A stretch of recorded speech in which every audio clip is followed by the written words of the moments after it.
إن الحمد لله نحمده ونستعينه ونستغفره ونعوذ بالله من شرور أنفسنا ومن سيئات أعمالنا من يهده الله فلا مضل له ومن يضلله فلا هادي له وأشهد أن لا إله إلا الله وحده لا شريك له وأشهد أن محمدا عبده ورسوله صلى الله تعالى عليه وعلى آله وصحبه وسلم تسليما كثيرا أما بعد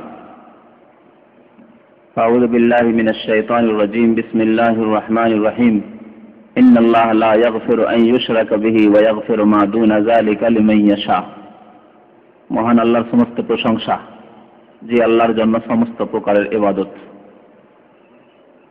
যে আল্লাহ আমাদেরকে তার ইবাদতের জন্য সৃষ্টি করেছেন, যে আল্লাহ আকাশ জমিন পৃথিবী সবকিছু সৃষ্টি করেছেন তার আনুগত্য করবে এসব সৃষ্টি তার উদ্দেশ্যে, এবং আল্লাহর সামনে সেজদা করে থাকে, আল্লাহর তাসবিহ করে থাকে প্রত্যেক জিনিস, যা মহান আল্লাহ কোরআনে কারীমে বহু জায়গায় উল্লেখ করেছেন। ওয়ালিল্লাহি ইয়াসজুদু মান ফিস সামাওয়াতি ওয়া মান ফিল আরদ, আকাশ জমিনে যা কিছু আছে সবকিছু আল্লাহকে সেজদা করে,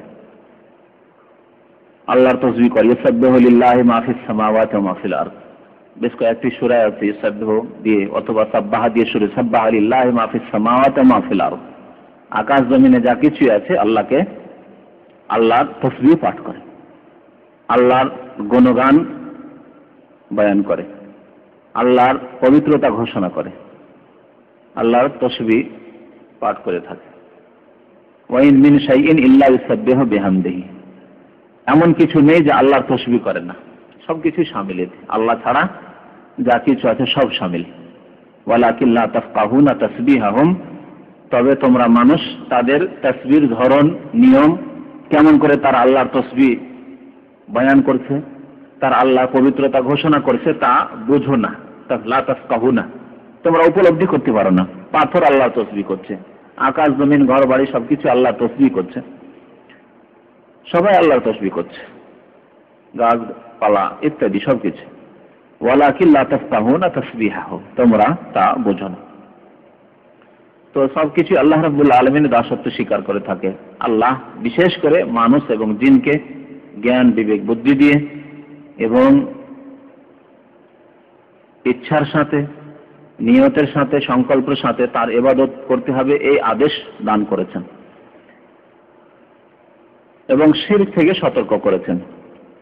যে কোনো জাতির মধ্যে শিরকের অনুপ্রবেশ ঘটেছে।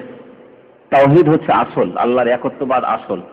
যেহেতু আদম আলাইহিস সালামকে আল্লাহ সৃষ্টি করে আল্লাহর কেমন করে ইবাদত করতে হবে তার তারিকা আল্লাহ শিখিয়েছেন, তখন শিরক ছিল না, একমাত্র আল্লাহর ইবাদতই ছিল। কিন্তু যুগের পর যুগ যেতেই নূহ আলাইহিস সালামের পূর্বকালেই মানব জাতির মধ্যে শিরক ঢুকে পড়ে। এই শিরক ঢুকেছিল মানুষের এক শ্রেণীর মানুষ, যারা সমাজের সৎ ব্যক্তি, ধার্মিক, আল্লাহর নেক বান্দা, যাদেরকে আমাদের দেশের ভাষায় বলা হয় ওলি আউলিয়া, আল্লাহর ওলি। আর আল্লাহর ওলি মানে আমাদের দেশের পীরদেরকে আল্লাহর ওলি মনে করা হয়। তো এইসব বিদাতি ধারণা, অথচ আল্লাহর ওলি, আল্লাহর বন্ধু, যাদের মধ্যে ঈমান রয়েছে এবং যাদের মধ্যে আল্লাহ ভীরুতা রয়েছে, তাকওয়া রয়েছে, ব্যাস দুটি শর্ত, ঈমান, সত্যিকার ঈমান যাকে বলে সেই ঈমান, এবং তাকওয়া, আল্লাহর ভয় ভীতি, এবং আল্লাহর ভয়ে যেইভাবে মানুষ জীবন যাপন করে, আল্লাহর ভয় থাকলে গুনাহমুক্ত পাপমুক্ত জীবন যাপন করে, ওই রকম জীবন যাপন করলে আল্লাহর ওলি। তো এই ওলি আউলিয়া অথবা সৎ ব্যক্তিদের সম্পর্কে বাড়াবাড়ি করতে গিয়ে তাদের সম্পর্কে বিশেষ এমন এক ভ্রান্ত ধারণা রাখতে গিয়ে যে তারা এমন, যে তারা আমাদের আল্লাহ পর্যন্ত পৌঁছে দেওয়ার মাধ্যম, তাদের সম্পর্কে গুলু এবং অতিরঞ্জন, বাড়াবাড়ি, এবং তাদেরকে বিশেষ মর্যাদা, যে মর্যাদা হয়তো আল্লাহ দেননি, এবং এমন ধারণা তাদের সম্পর্কে বা এমন কিছু কার্যকলাপ তাদের সম্পর্কে যা আল্লাহ আদেশ করেননি, সেগুলি করার মাধ্যমে শিরকের অনুপ্রবেশ ঘটেছে মানব জাতির মাঝে। নূহ আলাইহিস সালামের জামানায় যেসব দেবী দেবতার পূজা শুরু হয়েছিল এইভাবে শুরু হয়েছিল। তাদের প্রতিমূর্তি তৈরি করে যেখানে তারা আল্লাহর ইবাদত বন্দেগী করতো, সেই মাহফিলে, সেই মজলিসে আর সেই ঘরেই, সেই ইবাদতখানায় প্রতিমূর্তিগুলি তৈরি করে রেখে দিল দাঁড় করে, ইবাদত আল্লাহর করত।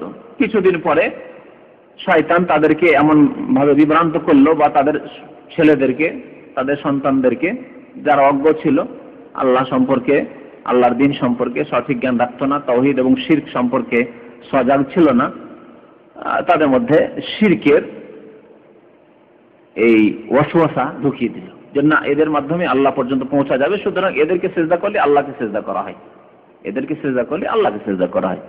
এইভাবে দেবী দেবতার পূজা শুরু হয়েছে, মূর্তি পূজা, যে মূর্তি পূজা আজও হিন্দুদের মধ্যে রয়েছে বা পৌত্তলিক মুশরিকদের মধ্যে রয়েছে।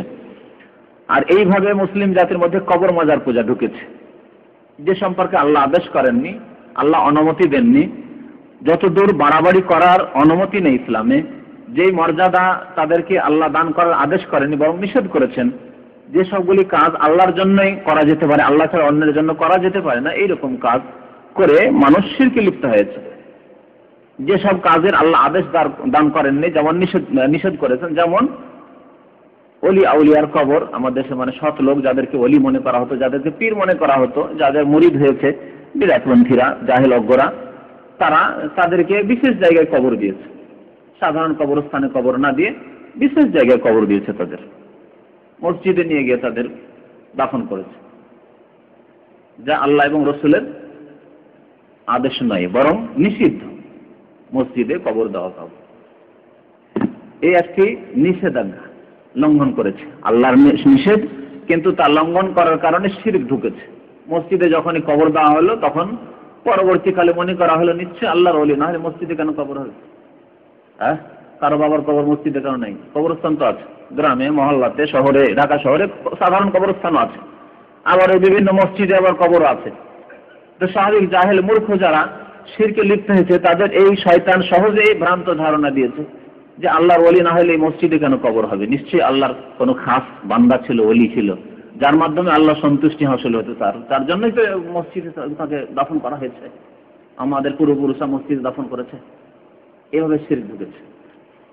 অথবা এর উল্টোটি হয়েছে, মানে কবর এমন জায়গায় দেওয়া হয়েছে, তারপরে তার সম্পর্কে যেহেতু খুব বাড়াবাড়ি করা হয়েছে আকীদার ক্ষেত্রে, বিশ্বাসের ক্ষেত্রে, যে এই আল্লাহর এমন ওলি যে এর মাধ্যমে আল্লাহ সন্তুষ্টি হাসিল হতে পারে, সুতরাং তার কবর কাছে সিজদা হতে লেগেছে। যেমন সিজদা হতে লেগেছে তার কবরের কাছে, হয়তো আল্লাহর জন্যই বা তার জন্যই, আল্লাহর জন্য হইলেও কবরের কাছে সিজদা করা হারাম, এবং কবরওয়ালার জন্য, সেই পীরের জন্য যদি সিজদা হয় তবুও হারাম।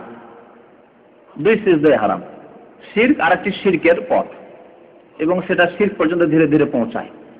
তো এইভাবে সিজদা হতে লেগেছে যেগুলো আল্লাহ অনুমতি দেননি। এবং অনেক সময় হয়েছে কি, সেই কবরে শুধু সিজদা নেই, এবং সেই কবরের ওপর মসজিদ তৈরি হয়েছে। কবরটি আগের ছিল, কবর ছিল সেখানে, মসজিদ ছিল না, তারপরে তার উপরে একটি ঘর তৈরি করা হয়েছে, মসজিদ হয়ে গেছে। দুই রকমই হয়েছে। আমাদের দেশে যেসব মসজিদে কবর পাওয়া যায়, দুই রকম অবস্থা তার। হয় মসজিদ ছিল, আল্লাহর নেক বান্দা সাধারণ কবরস্থানে কবর দেওয়া বিয়াদবি হবে, চলো গিয়ে মসজিদে তাকে দাফন করি, মসজিদের বারান্দায় দাফন করে দেওয়া হলো, বা মসজিদে এক সাইডে দাফন করে দেওয়া হলো। মসজিদ আগের ছিল, পরে দাফন করে দেওয়া হলো। অথবা দাফন করা হয়ে গেছে আগে, তারপরে ভাবা হয়েছে যেহেতু আল্লাহর ওলি, আর আল্লাহর ওলি কবরটি এইরকম বাইরে পড়ে থাকবে রোদ্রে বাতাসে, হ্যাঁ, না না না না, এরকম একটা ঘর তৈরি করে দেওয়া হোক, গম্বুজ তৈরি করে দেওয়া হলো, একটা মসজিদ তৈরি করে দেওয়া হলো। তারপরে পাশে লোকেরা নামাজও পড়ছে, আর ওখানে আল্লাহর ওলির ওই কবর আছে, ওই পীরের বা ওই ওলি যাকে ওলি মনে করা হচ্ছে, আল্লাহ জানে সেখানে কে আছে না আছে, মানুষ আছে না মানুষ। অনেক সময় এরকম ইতিহাস আছে যে কোনো মানুষই নেই, জালি কবর, কোনো মানুষই দাফন হয়নি, জালি কবর। এই ব্যবসা কেউ শুরু করেছে যেখানে কোনো কবর ছিল না। আবার অনেক সময় এরকম আছে যে কোনো মানুষের কবর নেই, কোনো পশুর জন্তুর কবর আছে। এরকম আছে, বেশ কিছু মাজার আছে পৃথিবীতে যেগুলো সম্পর্কে ধারণা যে আমাদের ওই অমুক পীর সাহেবের একটা কুকুর ছিল, ওই কুকুরকে পীর সাহেব খুব ভালোবাসতেন, তো কুকুরের মাজার, কুত্তা শাহের মাজার আছে, কুত্তা শাহের মাজার আছে।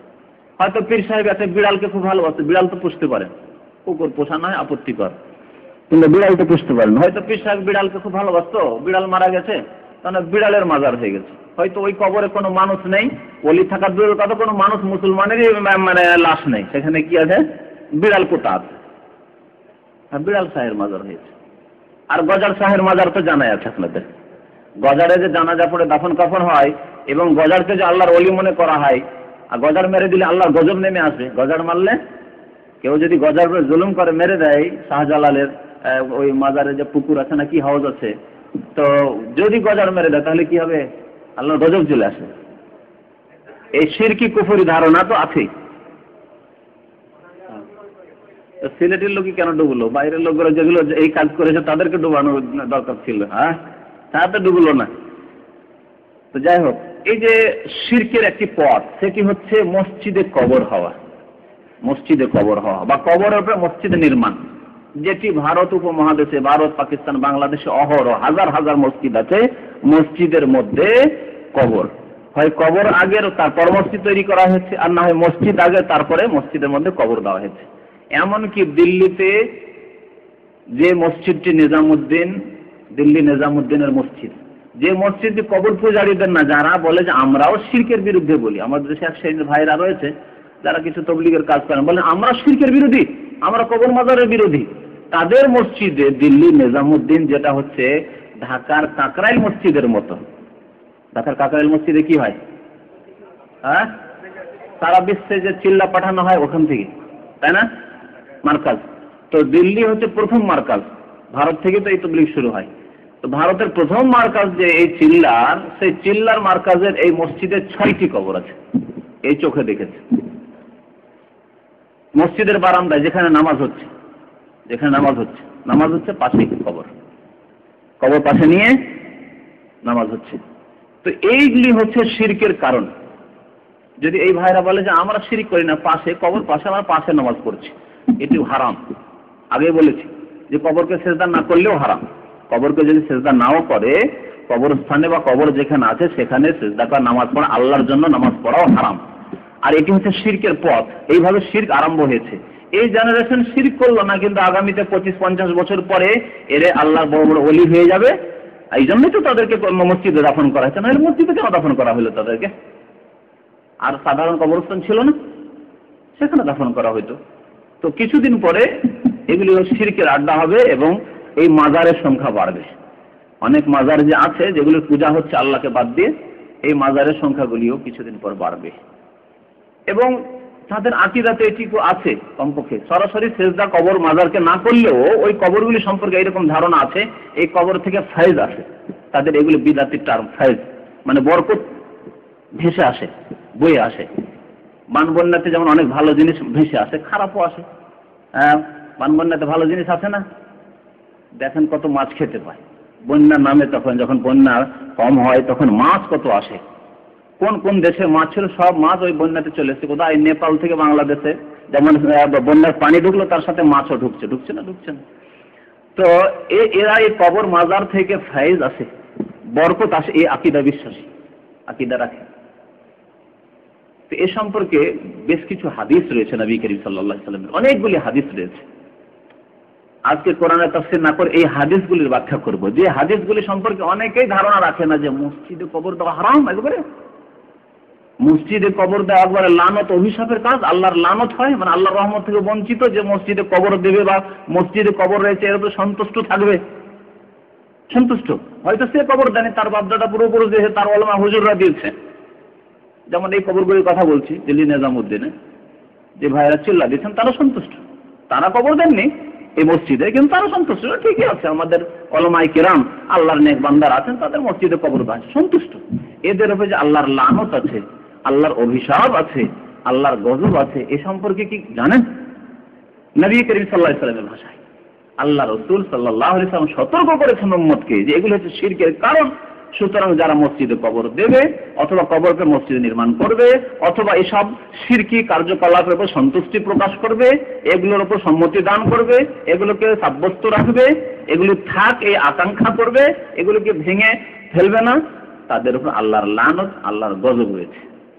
এ সম্পর্কে কিছু হাদিস আজকে শোনাবো আপনাদেরকে, নবী করিম সাল্লাল্লাহু আলাইহি ওয়াসাল্লামের বরাত সহ, রেফারেন্স সহ, যে কোন কিতাবে রয়েছে হাদিসগুলি।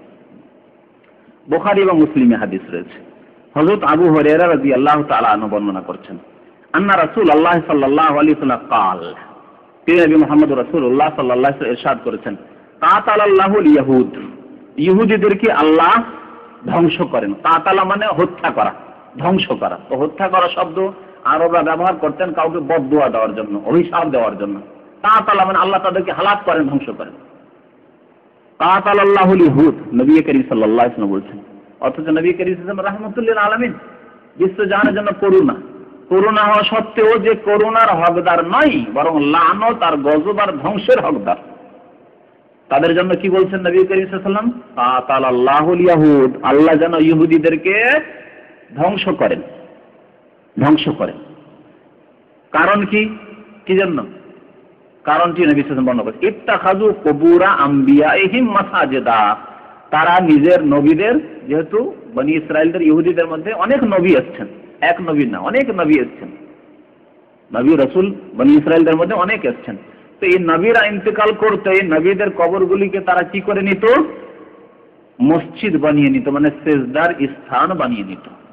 মসজিদের কবরের ওপর মসজিদ বানিয়ে নিত, অথবা কবরে গিয়ে সেজদা করত, কবরের পাশে গিয়ে সেজদা করত। ইত্তাখাযু কুবুরা আমবিয়াইহিম মাসাজিদা, তারা নিজেদের নবীদের কবরগুলিকে সেজদার জায়গায় পরিণত করেছিল। সেই জন্য আল্লাহ তাদেরকে যেন ধ্বংস করে। উদ্দেশ্য কি? নবী করিম সাল্লাল্লাহু আলাইহি ওয়াসাল্লাম এই শুধু বদদুয়া দেওয়ার উদ্দেশ্য, অভিশাপ দেওয়ার উদ্দেশ্য? এই অভিশাপ দেওয়ার মাধ্যমে আরেকটি উদ্দেশ্য আছে, কে বলতে পারেন? সতর্ক করা, জি, নিজের উম্মতদেরকে সাবধান করা যে ইহুদিরা ধ্বংসের পাত্র, ইহুদিদেরকে আল্লাহ ধ্বংস করুক। আম্বিয়া এবং রাসূলদের বদ্ধ অভিশাপ, ফেরেশতাদের অভিশাপ, আল্লাহর লানত, লানাল্লাহ বলা হয়েছে, কাতালাল্লাহ, আল্লাহর লানত। তাহলে আল্লাহর অভিশাপ, আল্লাহ লানত করেন, ফেরেশতারা লানত অভিশাপ করে, আম্বিয়া এবং রাসূল অভিশাপ করে তাদের উপর, যারা এই শিরকের আড্ডা তৈরি করেছে ইহুদিরা। এই কথা বলে নিজের উম্মতদেরকে সাবধান করা যে আমার কবরকেও তোমরা সিজদার জায়গায় পরিণত করিও না, আমার কবরকেও তোমরা সিজদার জায়গায় পরিণত করিও না। যদি নবীর কবরকে সিজদার জায়গায় পরিণত না করা যায়, নবীর কবরকে সামনে করে সিজদা না করা যায়, নবীর কবরে যদি গিয়ে সিজদা না করা যায়, তাহলে আর অন্য আব্দুল কাদের জিলানী, শাহজালাল, খাজা মঈনুদ্দিন চিশতি, নিজামুদ্দিন আউলিয়া, কুতুবউদ্দিন আউলিয়া, অমুক আর তমুক, এদেরকে সিজদা করা যাবে? বা এদের কবরের কাছে গিয়ে আল্লাহকে সিজদা করা যাবে না। ইত্তাখাযু কুবুর আমবিয়াহিম মাসাজিদা, এজন্য তাদের উপর লানত হয়েছে যে তারা নবীদের কবরগুলিকে সিজদার স্থানে পরিণত করেছিল। আরো শুনেন, হাদিস মুসনাদ আহমদের আবু হাতেম এবং ইবনে হাব্বান বর্ণনা করেছেন। হাদিস আব্দুল্লাহ বিন মাসউদ রাদিয়াল্লাহু তাআলা আনহু বর্ণনা করেছেন, সামি'তু রাসূলুল্লাহ সাল্লাল্লাহু আলাইহি ওয়াসাল্লাম, আমি আল্লাহর রাসূলের কাছে শুনেছি, ইয়াকুল, তিনি বলেছেন, ইন্না মিন শিরারিন নাস, সবচাইতে জঘন্য মানুষ, নিশ্চয়ই, ইন্না নিশ্চয়ই, মিন শিরারিন নাস, শার মানে খারাপ, শারের বহুবচন শিরার, মিন শিরারিন নাস, নাস মানে ইনসানের বহুবচন, মানুষ।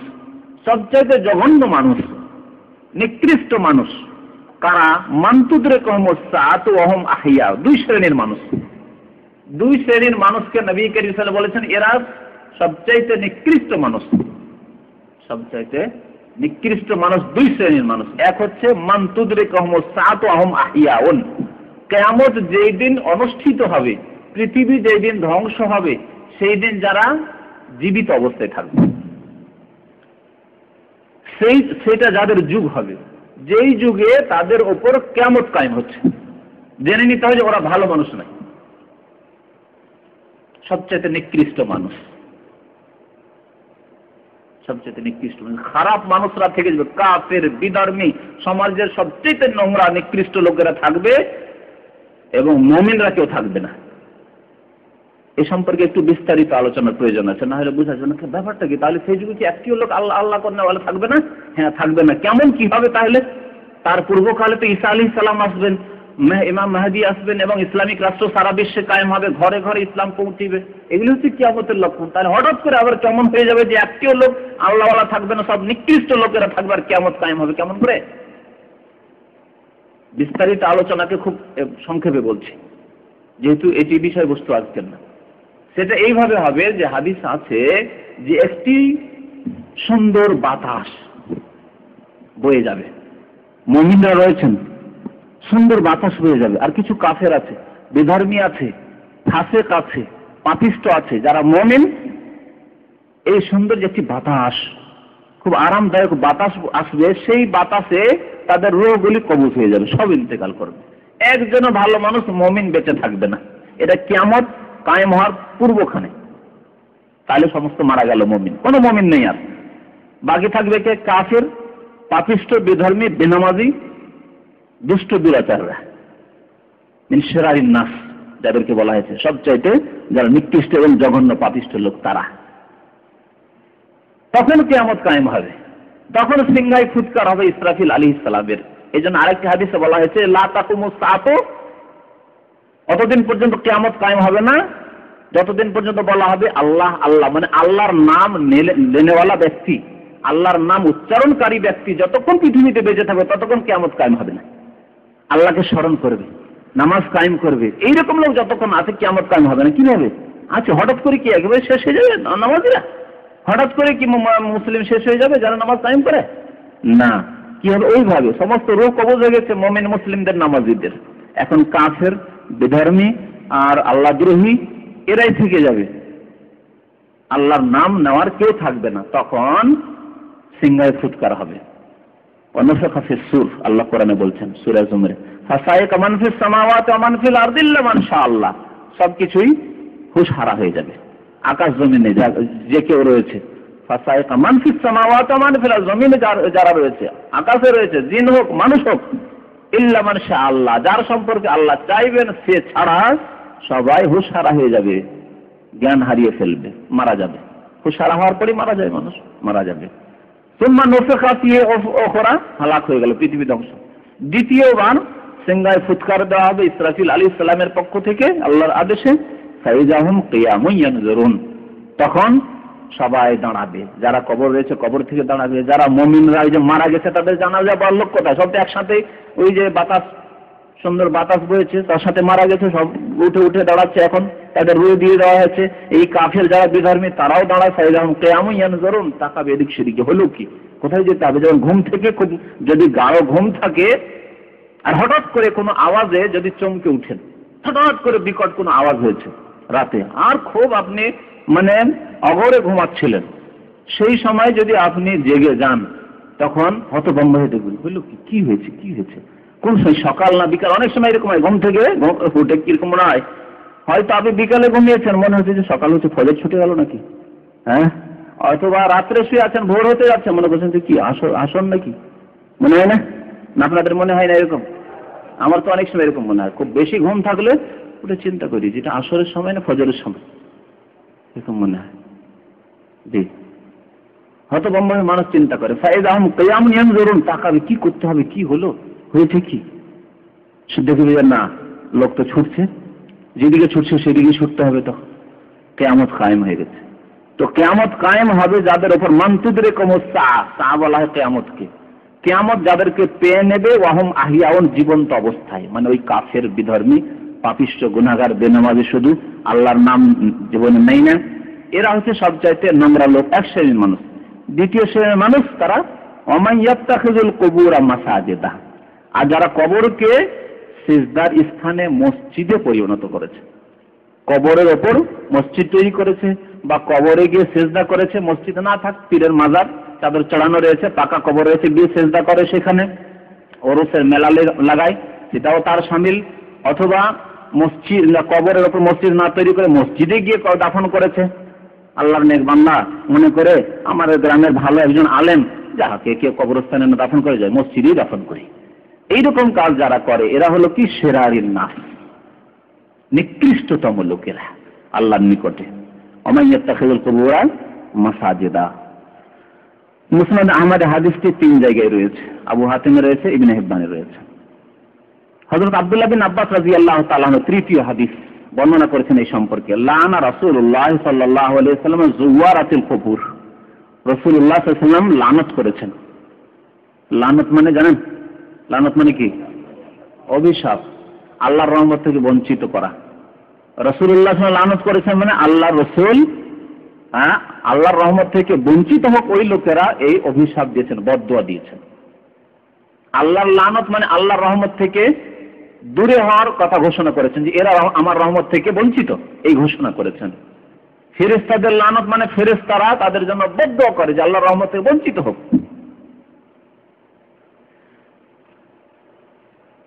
তো রাসূলুল্লাহ সাল্লাল্লাহু আলাইহি ওয়াসাল্লাম লানত করেছেন জুওয়ারাতুল কবর, ওই সব মহিলাদের ওপর যারা কবর জিয়ারত করে বেড়ায়, মহিলা কবর জিয়ারতকারিনীদের ওপর।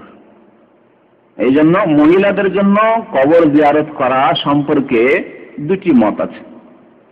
একটি হচ্ছে যে একেবারে আপন আত্মীয়, বাবার কবর, মায়ের কবর, আর কখনো যদি চলে যায় জিয়ারত করতে মাঝে মাঝে আপন আত্মীয়, মাহরাম, বাবা মা, স্বামী, ছেলে, মেয়ে, তাহলে জায়েজ। কিন্তু জায়েজ নয় কোনটি? বেশি বেশি জিয়ারত মহিলাদের, আপন জনের কবর, বাবা মায়ের কবর, ছেলের কবর, মেয়ের কবর, স্বামীর কবর, কিন্তু ঘন ঘন জিয়ারত করবে কোন মহিলা। যখন সকাল সন্ধ্যা যায়, প্রতিদিন একবার করে যায় স্বামীর কবরের কাছে, দাঁড়িয়ে থাকে গিয়ে ছেলের কবরের কাছে, মেয়ের কবরের কাছে, বাবা মায়ের কবরের কাছে। অথবা যেসব কবরে শিরক হচ্ছে, মাজার যেগুলিকে বলা হচ্ছে, যেসব কবরে শিরক হচ্ছে ওগুলির নাম মাজার, তাই না? জানেন তো আপনারা, কবরকে 3 ভাগে ভাগ করেছে বিদাতিরা, রওজা, মাজার আর কবর। নবীর কবরের নাম রওজা। আমি অনেকবারই বলেছি এবং আপনাদেরকে আবার বলছি যে যারা বলে, যে সব বক্তারা দেশে, যে নবী পাকের রওজায়, নবী পাকের রওজা মানে নবীর কবরকে রওজা বলে, তাকে জিজ্ঞেস করবেন যে নবীর কবরকে রওজা বলতে হবে মাত্র একটি হাদিস চাই, দুইটি চাই না, একটি হাদিস, সেই হাদিস যথেষ্ট। আমাদের কোনো মাসলা মাসাইল প্রমাণ করার জন্য, শরীয়তের বিধান সাব্যস্ত করার জন্য একটি সহিহ হাদিস যথেষ্ট, ঠিক না? বেশি কষ্ট দিতে চায় না, মাত্র একটি হাদিস চাই যে নবীর কবরকে রওজা বলেছেন আবু বকর, ওমর, ওসমান, আলী, অথবা স্বয়ং নবী সাল্লাল্লাহু আলাইহি ওয়াসাল্লাম। সাহাবীরা কবর বলতেন আল্লাহ রাসূলের কবরকে, না রওজা বলতেন? যদি বলে রওজা আমি বলছি, তারা বলতেন।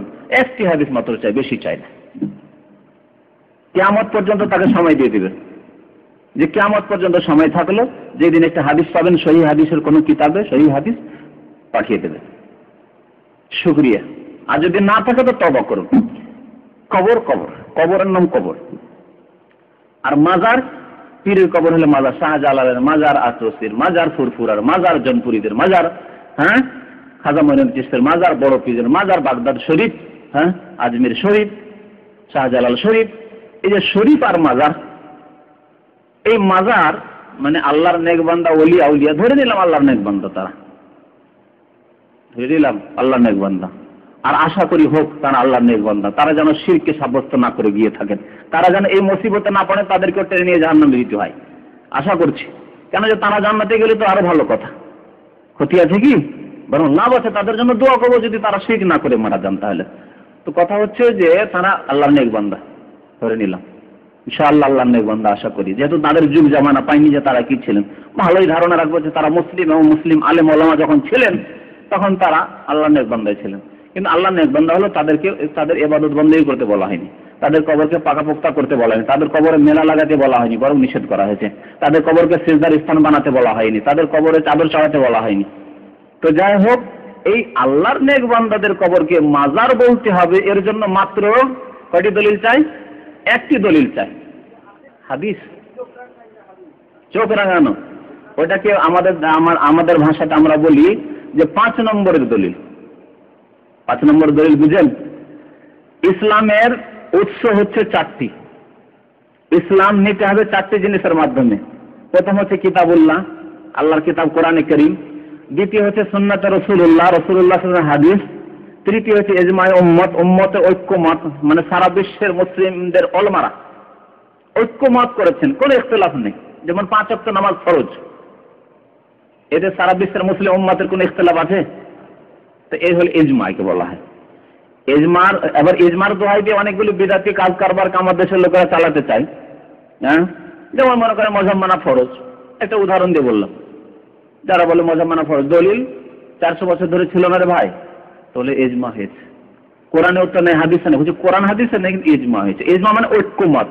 এখন প্রশ্ন হচ্ছে, যারা বলবে যে 4 মযহাবের এক মযহাব মানা ফরজ, মানে হানফি হওয়া ফরজ অথবা শাফি, মালিক, হাম্বলি হওয়া ফরজ, তাদেরকে বলবো যে এই 1400 বছরের ইতিহাসে কোনখানে ওই কনফারেন্সটি হয়েছিল যেখানে সারা বিশ্বের ওলামায়ে কেরামরা মজুদ হয়েছিলেন এবং তারা বিল পাস করেছিলেন যে আজকে থেকে 4 মযহাবের এক মযহাব মানা ফরজ? এর একটা ইতিহাস মানে দিতে হবে প্রমাণ করে। এরকম কিছু হয়নি, বরং প্রত্যেক যুগেই একদল দ্বীনে হকের দাওয়াত দিতে থেকেছেন আর বলেছেন, দেখো আতিউল্লাহ ওয়া আতিউর রাসূল, আল্লাহর কথা মানো, রাসূলের কথা মানো। আর এমন কি চাই ইমাম আবু হানিফা, শাফি, মালিক, আহমদ, আমাদের আলোচনায় অনেক ক্যাসেটে রয়েছে এ সম্পর্কে জানবেন যে তারাও বলেছেন দেখো আমাদের কথাই আমরা মাসলা মাসাইল ফতোয়া দিচ্ছি, ভুল হতে পারে, আমাদের ভুল হয়ে গেলে ছেড়ে দিয়ে রাসূলুল্লাহর কথা মেনে নিও, আমাদের রাসূলুল্লাহ সাহাবীদের কথা মেনে নিও, আছে কিনা? হ্যাঁ, বেশি যদি জানার উদ্দেশ্য হয় তো মযহাবের উপরে দুটি ক্যাসেট আছে শুনবেন, মযহাবী গোলামের উপরে ক্যাসেট আছে শুনবেন, তাতে জানবেন যে তাদের উক্তিগুলি কি, ইমামদের মতামত কি ছিল। তো কথা হচ্ছে যে তারাও বলেছেন আল্লাহ রসুলের কথা মানবে, প্রাধান্য দেবে, বাকি আমরা দিনের খেদমত করলাম, আমাদের কথার সাহায্যে আল্লাহ রসুলের কথা পর্যন্ত পৌঁছবে, কিন্তু তাদেরকেই রসুলের মতো করে মানতে হবে এই কথা তারাও আদেশ করেনি, ঠিক না? তাহলে তারাও চাননি যে উম্মতে মুসলিম জাতিতে ফাটল ধরে, 4 ভাগে ভাগ করি, 73 ভাগে ভাগ করে দিই, এ কথা তারাও চাননি। এটা বিদাতি গোনারা চেয়েছে, কিন্তু আইম্মায়ে কেরাম ইমাম আবু হানিফা, শাফি, মালিক, আহমদ আরো সমস্ত আইম্মাকে সবাই চেয়েছেন আমরা দিনের খেদমত করে ওই একটি দিনের খেদমত করব যে দিনটি এক এবং উম্মতে মুসলিম জাতি এক হয়ে থাকবে তারা। হ্যাঁ, কিন্তু তা হয়েছে কি মযহাবের নাম দিয়ে, তরিকার নাম দিয়ে, এই পীরদের তরিকার নাম দিয়ে কত যে ভাঙন ধরানো হয়েছে এই জাতিকে যে আল্লাহ ভালো জানেন। আর বারবার করে রিপিট করছি না যে বাংলাদেশে কত পীরের তরিকা আছে। হ্যাঁ, বাংলাদেশে কত পীরের তরিকা আছে মনে আছে না ভুলে গেছেন? হ্যাঁ, কত? 2,98,000। 2,98,000 তরিকা বাংলাদেশে শুধু আছে। তো কথা হচ্ছে যে এই ভাঙনগুলো বাদ দিয়ে, আর এটি কোনো মুখস্থ কথা নাই, পত্রিকা আছে আমাদের কাছে, বাংলাদেশের লেখা পত্রিকা, আর এক তরিকা আর এক তরিকার সাথে এইরকম আছে না, এইরকম একেবারে মিল নেই, একেবারে কঠিন অবস্থা।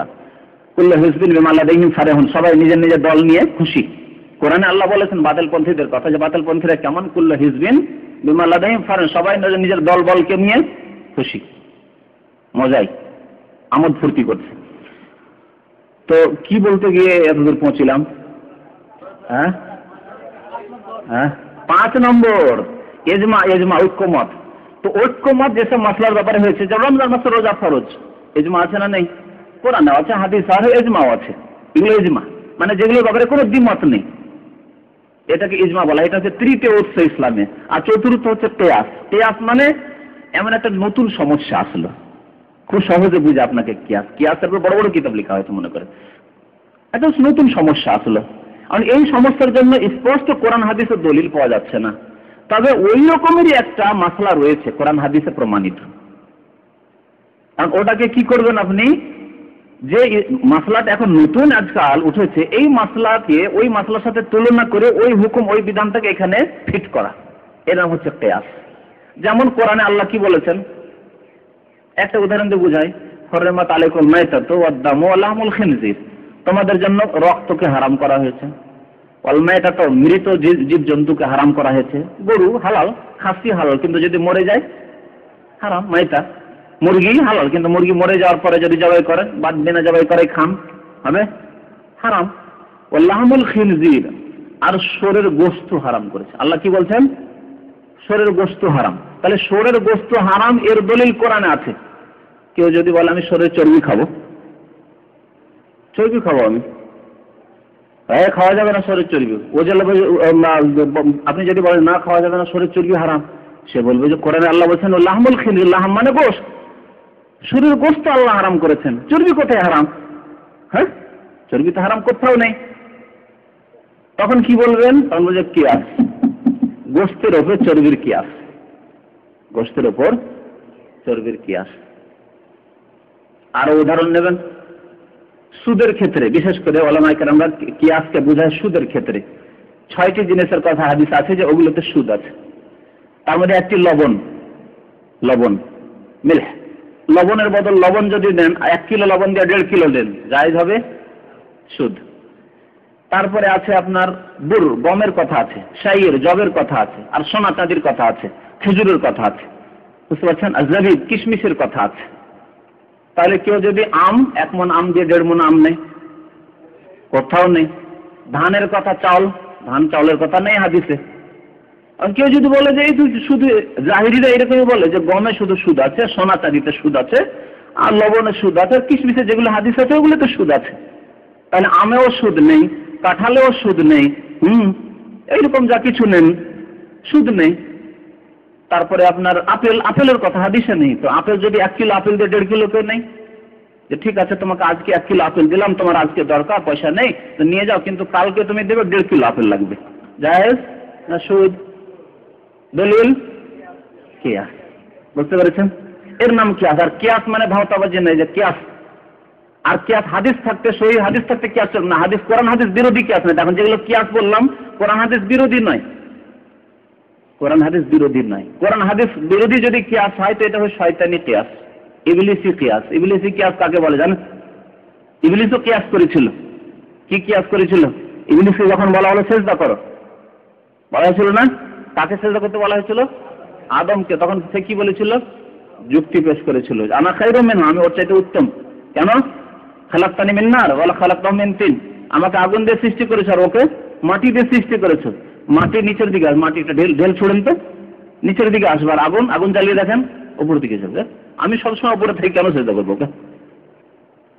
ইবলিসি কিয়াস। তো ওই রকম যদি কোরআন হাদিসের সহি দলিল থাকতে কেউ যদি কিয়াস করে তাহলে এটা হলো শয়তানি কিয়াস। বলে কিয়াসে আছে না, হাদিসে আছে, কোরআনে আছে, বাস আল্লাহ এবং রাসূলের কথা প্রথম নম্বরে, কোরআনের কথা দ্বিতীয় নম্বরে, হাদিসের কথা তৃতীয়, ইজমা চতুর্থ হচ্ছে কিয়াস। 4টি হলো। 5 নম্বরে ইসলামে কোনো দলিল নেই। যখন বিদাতিরা আমাদের দেশে তর্ক বহাস করে, মুনাজারা বলা হয় এগুলোকে, তর্ক সভা হয়, তখন কোরআন হাদিস ইজমা কিয়াস কিছুই দিয়ে যখন না পারে তখন 5 নম্বরের দলিল মানে লড়াই শুরু করে। এই ঢেল পাটকেল ছোড়া শুরু করলো, লাঠি নিয়ে চলে আসলো, দল বলে হইচই মাতিয়ে দিল। হইচই মাতিয়ে তারপরে তারা পত্র পত্রিকা ছাপিয়ে দিল যে আমাদের পীর সাহেবেরা জিতে গেছে, ওয়াহাবিরা হেরে গেছে, বা ওরা অমুকেরা হেরে গেছে। কথা বুঝতে পারছেন? তো এই যে আপনি যে দলিল কথা বলছেন যে মার কাট লড়াই হইচই করে জিতে নেওয়া, এটি যে বাতিলপন্থীদের 5 নম্বরের কাজ। কোরআন হাদিসও নেই, ইজমাও নেই, কিয়াস নেই, তখন 5 নম্বরের কাজ। তো নবী করিম সাল্লাল্লাহু আলাইহি ওয়াসাল্লাম বলেছেন মহিলাদের ওপর লানত রয়েছে যেসব মহিলারা কি করে? কবর জিয়ারত করে। কিছু ওলামারা বলেছেন যে মাঝে মধ্যে আপনজন, আত্মীয়, নিজের কাছের লোক, ধরেন বিদেশে আছেন কোন মহিলা, মারা গেছেন, দেশে বাবা মারা গেছেন, মা মারা গেছেন, তো বাবা মায়ের কবরটা একবার দেখতে যেতে পারবে না? তো এক শ্রেণী ওলামারা বলেছেন যে যেতে পারে, যেহেতু নবী সাল্লাল্লাহু আলাইহি ওয়াসাল্লাম বলেছেন জুওয়ারাতুল কুবুর। জুওয়ারা মানে বেশি বেশি জিয়ারতকারী। এই শব্দের অর্থ শুধু জিয়ারতকারী নাই, বেশি বেশি জিয়ারতকারী। আর সেই নরম বলছেন না, মহিলাদের অন্তর বেশি নরম, মহিলাদের ঈমান দুর্বল, মহিলারা মানে একটুতেই এমন কাঁদাকাটি শুরু করে যে ভেঙে পড়ে, হয়তো কবরের কাছে গিয়ে ভেঙে পড়ে একেবারে চিৎকার করে কাঁদাকাটি শুরু করে দিবে। সুতরাং মহিলাদের জন্য জিয়ারত নিষিদ্ধ, মহিলাদের জন্য জিয়ারত নিষিদ্ধ। যাই হোক, কিন্তু মহিলাদের জন্য মানে সর্বসম্মতিক্রমে ওলামাদের ইত্তিফাক রয়েছে যে কেমন জিয়ারত চলবে না? যেখানে শিরকের আড্ডা, যেমন ওই পীর মাজার, ওইসব কারোর জন্য, শিরকের আড্ডা, কারোর জন্য জিয়ারত জায়েজ নেই। আর জিয়ারত চলবে না বেশি বেশি করে, যখন তখন সে যাচ্ছে মহিলা কবরের কাছে, এই জিয়ারত নিষিদ্ধ, তাদের উপর লানত রয়েছে। ওয়াল মুত্তাখিযিনা আলাইহাল মাসাজিদা, আর যারা কবরের ওপর মসজিদ তৈরি করে তাদের উপরে কি লানত? বিশেষ মহিলাদের উপরে যারা বেশি বেশি জিয়ারত করে তাদের উপর লানত, আর যারা মসজিদ তৈরি করে কবরের ওপর তাদের উপরে লানত।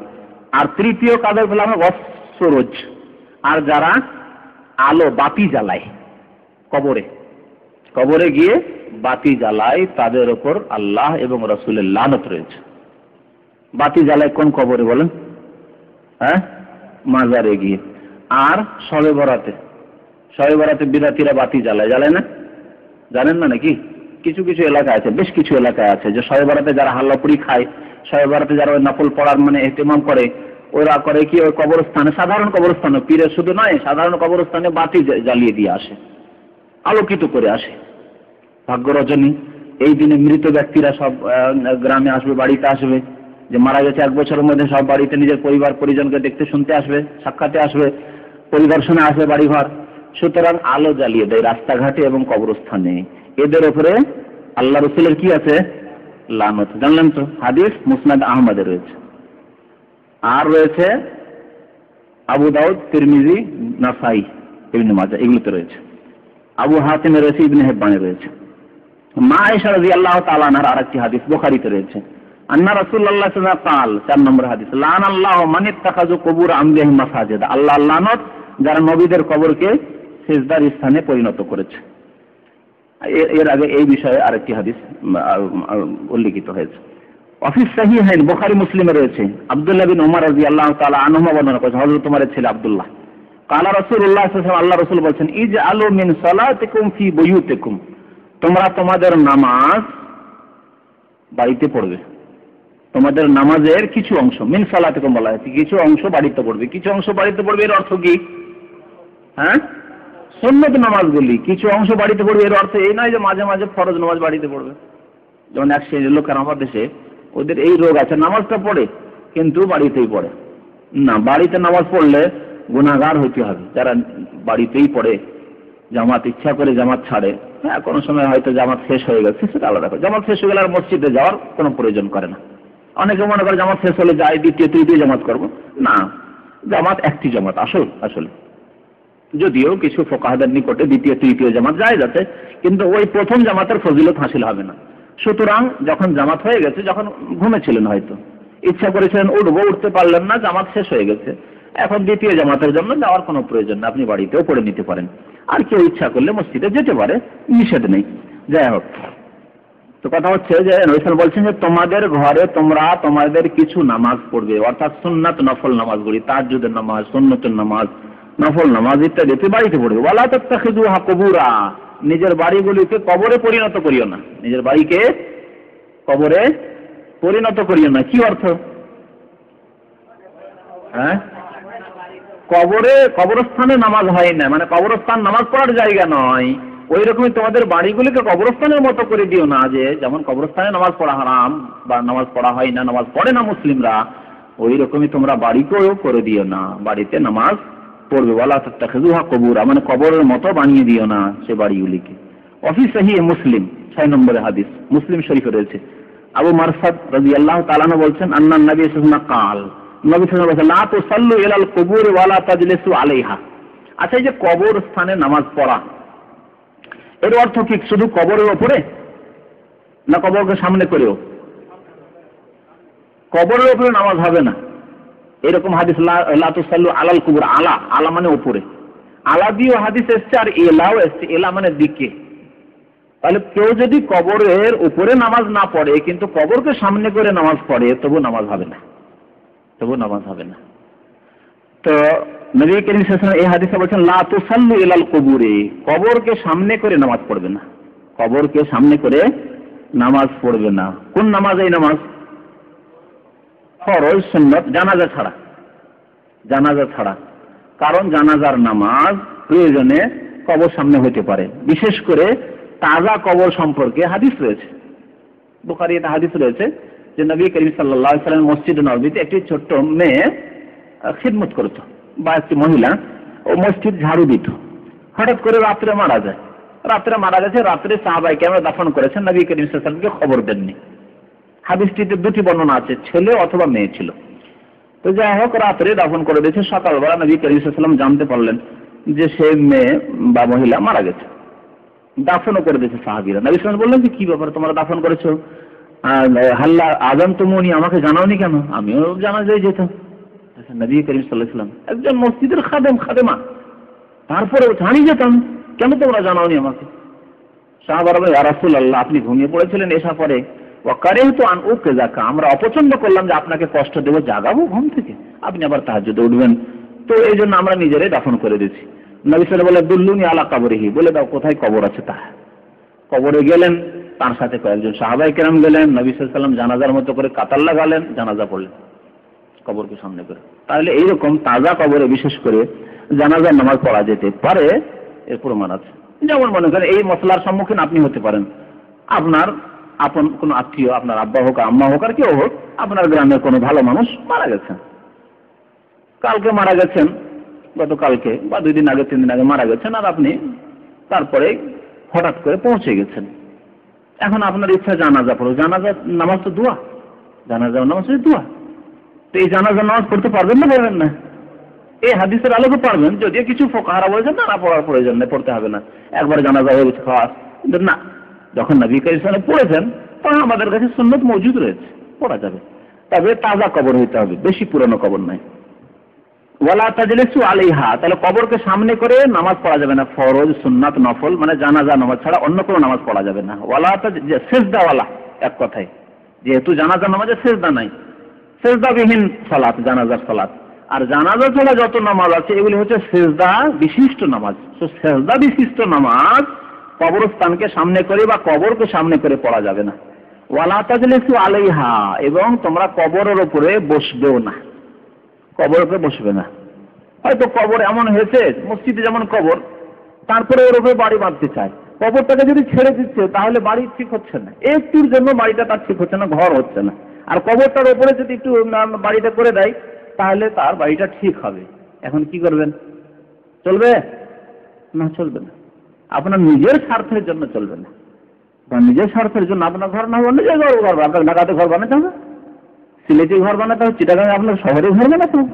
আর সস্তা যেখানে জমি জায়গা আছে গ্রাম অঞ্চলে সেখানে বাড়ি বাঁধেন, আপনার পয়সা নেই তো। কিন্তু আপনি সেই কবরকে আপনার বাবার, আপনার আত্মীয়র বা কোনো মুসলিম ভাইয়ের কবর, জানা কবর, আর তার উপরে জেনে শুনে আপনি বাড়ি বাঁধবেন, মোটেই চলবে না।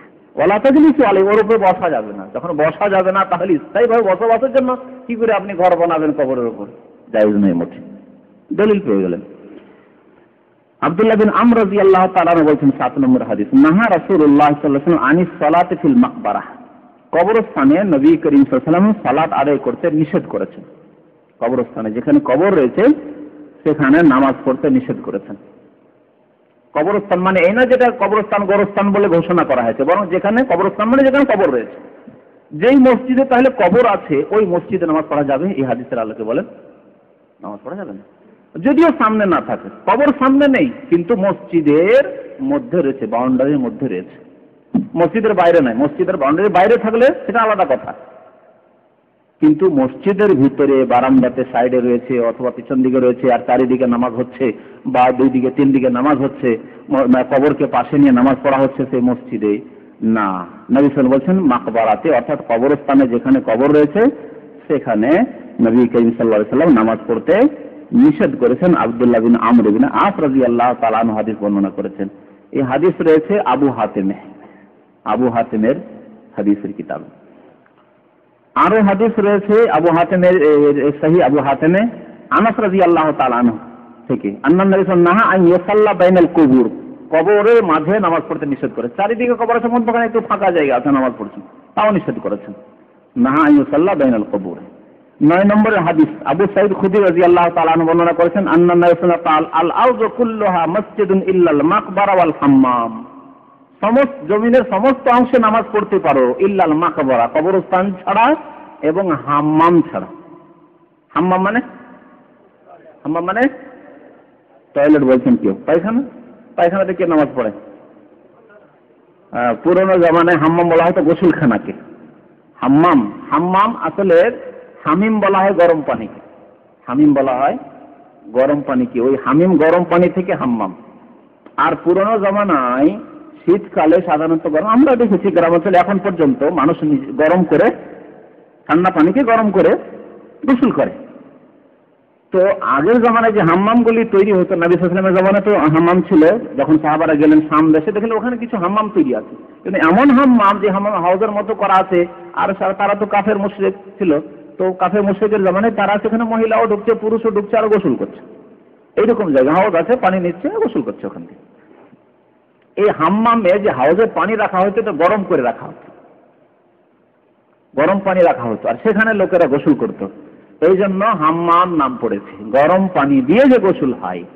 আজকাল আরবিতে ইস্তেহমাম বলে, গোসলও বলা হয়, আর আরবিতে ইস্তেহমাম মানে গোসল করা। আরবিতে এরা এখনো মাতৃভাষা ব্যবহার করে, ইস্তেহমাম মানে গোসল করেছে, ইস্তেহমাম মানে গরম পানি ব্যবহার করেছে, মানে গরম পানি দিয়ে গোসল করেছে। এই তো হাম্মাম মানে গোসলখানা।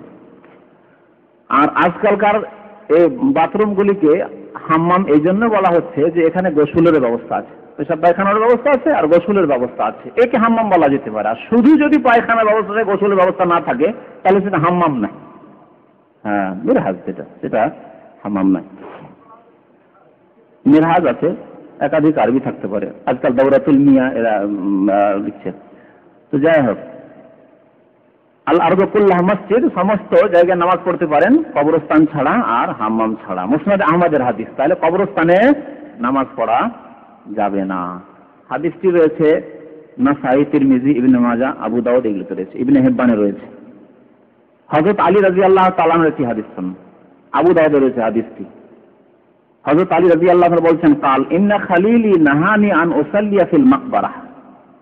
আমার অন্তরঙ্গ বন্ধু, কে বলছেন? হযরত আলী। হযরত আলী নবী সাল্লাল্লাহু আলাইহি ওয়াসাল্লামকে অন্তরঙ্গ বন্ধু বলছেন। তার এক চাচাতো ভাই, দ্বিতীয় হচ্ছে শ্বশুর। তাহলে শ্বশুরকে বন্ধু বলা যেতে পারে না? যাবে না? তো যদি শ্বশুরকে বন্ধু, কেমন আছেন? হ্যাঁ, মেয়ে দেওয়ার পরে, মেয়ে দেওয়ার আগে কি? হ্যাঁ, হযরত আলী বললেন, হযরত আলী রাদিয়াল্লাহু তাআলা বলেছেন, ইন্না খালিলি, বন্ধু মানে কি? বন্ধু মানে অন্তর থেকে ভালো। শ্বশুরকে ভালোবাসেন না আপনি? আরে শ্বশুরকে না ভালোবাসলে আমাদের সে বিদাতিরা শ্বশুর কিবলাই কেন বলে? শ্বশুর কিবলা, শ্বশুরকে কিবলায় পৌঁছে দিচ্ছেন আর ভালোবাসেন না? অবশ্যই ভালোবাসেন, না হলে শ্বশুরকে কিবলায় কি করে পৌঁছে দিলেন? কিবলা তো আমাদের একটি মাত্র, শ্বশুর কিবলা। গত সপ্তাহে এক বক্তব্য জিজ্ঞেস করছিলাম আমাদের ভাই থেকে, আচ্ছা আমাদের দেশে যে বিদ্যার্থীরা শ্বশুরকে কিবলা বলে, তো বাবাকে কিবলা বলে কিনা? তারা বলতে পারলো না। আপনারা বলতে পারবেন? হ্যাঁ, কিবলা বাবা, আব্বাকে না, পীর বাবাকে নয়, পীরকে তো কিবলা বলে। পীরে কিবলা তো আমাদের ওই জলসা ওয়াজ মাহফিলের যে বিজ্ঞাপনগুলি আছে, অনেক বিদ্যার্থীরা পীরে কিবলা লিখে রাখে। তো পীর তাদের কিবলা, শ্বশুর কিবলা, কিন্তু যে জন্মদাতা বাবা তাকে কিবলা বলে কি বলে না বিদ্যার্থীরা? হ্যাঁ, বলে না? ও আচ্ছা। কিন্তু শ্বশুর একটা গিফট দিল মাত্র, একটা স্ত্রী উপহার, তাতে কিবলা হয়ে গেল। তো যাই হোক, সব বিদাতি কথা। না শ্বশুর কিবলা, না বাবাই কিবলা, না পীর কিবলা। কিবলা আমাদের কাবা। কিবলা কাবা। কোরআনে আল্লাহ সূরা বাকারা বলেছেন আমাদের কিবলা হচ্ছে কাবা। তো হযরত আলী রাদিয়াল্লাহু তাআলা বলছেন, ইন্না খালিলি। নবী সাল্লাল্লাহু আলাইহি ওয়াসাল্লামকে সাহাবায়ে কেরামরা নিজের পক্ষ থেকে খলিল বলতেন, মানে অন্তর থেকে যেহেতু ভালোবাসতেন সেজন্য অন্তরঙ্গ বন্ধু খলিল বলে আখ্যায়িত করতেন। নবী সাল্লাল্লাহু আলাইহি ওয়াসাল্লাম কাউকে খলিল বলেননি।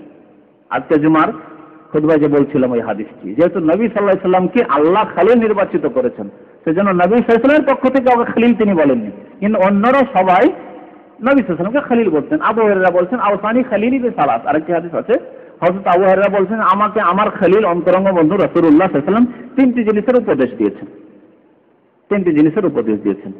একটি হচ্ছে চাষের নামাজ, সালাতুল জোহা, চাষের নামাজ। আর একটি হচ্ছে মাসে 3টি করে রোজা রাখা।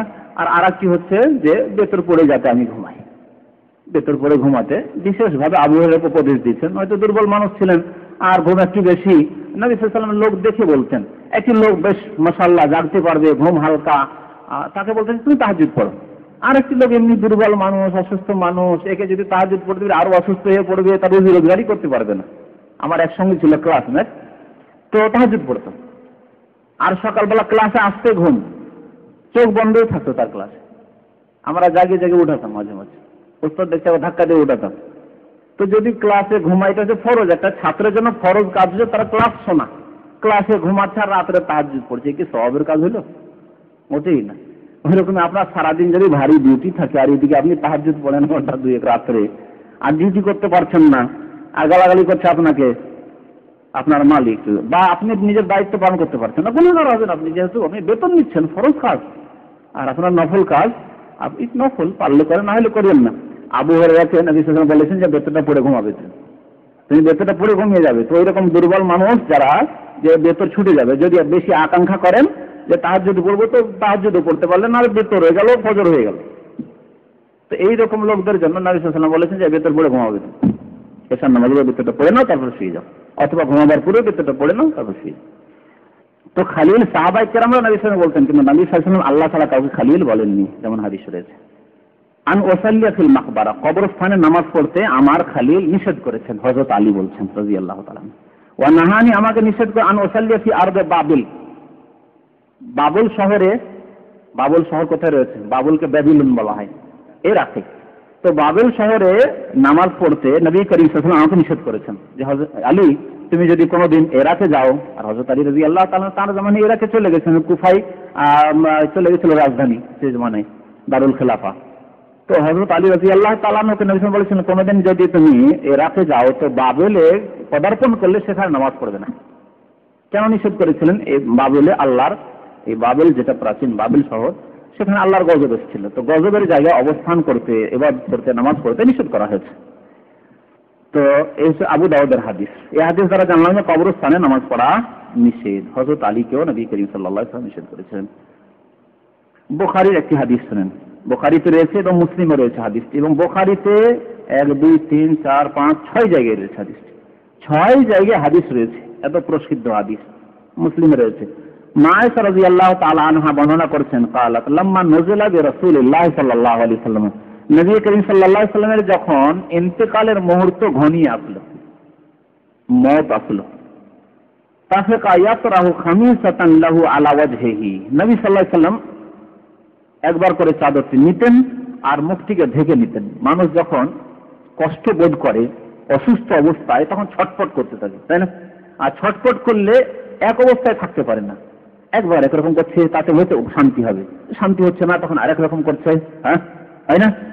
তো নবী সাল্লাল্লাহু আলাইহি ওয়াসাল্লাম একবার করে মুখটাকে চাদর দিয়ে ঢেকে নিচ্ছেন, খামিসা চাদর দিয়ে ঢেকে নিচ্ছেন। ফায়জা তাম্মা বিহা, যখন মনে হচ্ছে যে শ্বাস প্রশ্বাস বাধাপ্রাপ্ত হচ্ছে, শ্বাস প্রশ্বাস নিতে কষ্ট হচ্ছে, কাশাফাহান ওয়াজহি, তখন মুখ থেকে খুলে ফেলে দিচ্ছেন, এইরকম করছেন সাল্লাল্লাহু আলাইহি ওয়াসাল্লাম। ফাকাল ওয়া হুয়া কাযালিকা, এই অবস্থাতেই শেষ মুহূর্তে নবী করিম সাল্লাল্লাহু আলাইহি ওয়াসাল্লাম এই কথাটি উচ্চারণ করেছিলেন, লানাতুল্লাহি আলাল ইয়াহুদি ওয়ান নাসারা, ইহুদি এবং খ্রিস্টানদের উপর আল্লাহর লানত, অভিশাপ, গজব।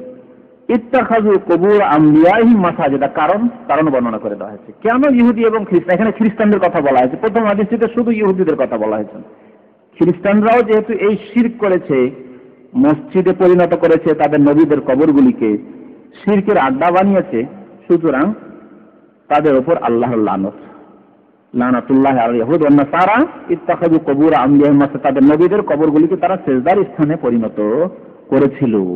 মা আয়েশা বলছেন, ওই যে জিজ্ঞেস করেছিলাম প্রথমে যে নবী সাল্লাল্লাহু আলাইহি ওয়াসাল্লাম যে লানতটি করলেন, ইহুদিদেরকে আল্লাহ ধ্বংস করুক বা ইহুদি নাসারাদের উপর আল্লাহর লানত, তো এর উদ্দেশ্য কি? বলেছিলেন যে সতর্ক করা, তাই না?